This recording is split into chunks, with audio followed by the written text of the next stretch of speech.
Hey guys, it's Keely here with EJD Mahachek. I just wanted to pop on and share some quick tips about QuickBooks Online. Today we're going to talk about your GST. So from your navigation bar here on the left, you can select Taxes, which brings you to the GST module.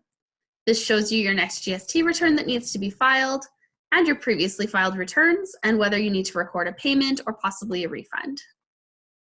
If we click on Manage Sales Tax up here at the top, that shows what tax codes are currently set up. So we've got GST at 5%, HST for Ontario at 13%, zero rated and exempt at 0%. If you want to add a custom rate, you'll click here for Add Custom Rate. One that we like to add here is the meals one. So meals are only 50% deductible for tax purposes, so you can only claim 50% of the GST on these expenses. So we'll just call it meals, and we pay this on purchases. You don't collect it on sales, so we won't click that button. Now, of course, you get 2.5% because that's half of the 5% normally. It's going to go to the liability account because that will record it to your GST returns. And then you have to choose where you show that tax on the tax return. Of course, this is an ITC, so we'll click that one. And then you just click Add. Now you'll see we've got meals tax code at 2.5% on purchases. We've got nothing on sales because we don't charge for GST on sales. We'll click Done. Now we've got all your tax codes are set up. If you go to make a new expense, you'll now see under sales tax, you've got the option of using the meals code. So now I want to show you some things specifically inside of expenses here. Right here, you've got this. Amounts are exclusive of tax, inclusive of tax, or out of scope of tax.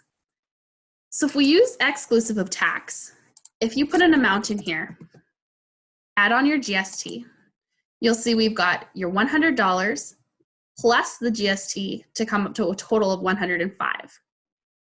Now maybe we want it to be inclusive of tax. So if we put it as inclusive of tax, we'll put your $100 back here.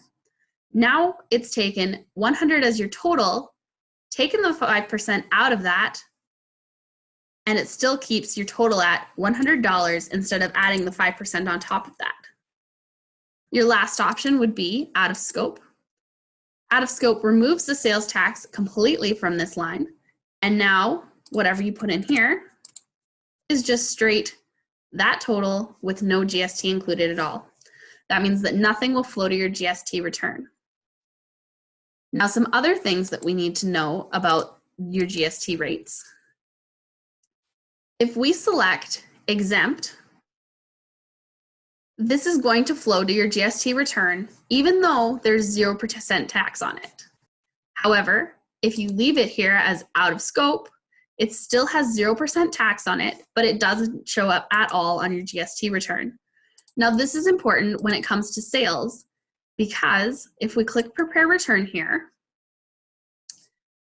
we want your sales amount here to balance with what's on your profit and loss statement.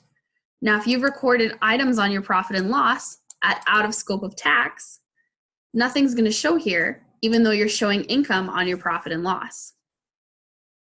So if you're selling a service that doesn't include GST, if it's an exclusive of tax, make sure that you put it as exempt.